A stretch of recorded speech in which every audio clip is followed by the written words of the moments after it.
বোন, আমার একটু পিজ্জা দে, আমি একটু পিজ্জা খাবো।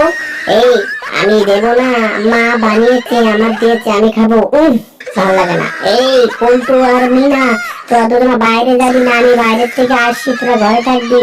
ঠিক আছে, এই দেখ মা চলে গেল, এবার আমি পিজ্জা বানাবো, বোনকে দেবো না, মায়ের মতন করি পিজ্জা বানিয়ে নেবো। এই দাদা, তুই কি করছিস? আমি পিজ্জা বানাচ্ছি, তুই পিজ্জা বানাতে পারিস নাকি? হ্যাঁ পারি, তোকে আর দেবো না আমি। ঠিক আছে বানা, আমি যাই, চলে যাচ্ছি। ঠিক আছে তুই যা, আমি এখানেই বানাবো। বন্ধুরা দেখুন আমি বানাতে পারি কিনা মায়ের মতন করে। বন্ধুরা, ভিডিওটি ভালো লাগলে লাইক এবং চ্যানেলটি সাবস্ক্রাইব করবেন। এই তোমার পিজ্জা বানানো হয়ে গেল, এইবার নিয়ে গিয়ে খেয়ে নেবো। এই দাদা, তুই তো মায়ের মতন করেই বানিয়েছিস পিজ্জা, খুব সুন্দর হয়েছে, আমাকে একটু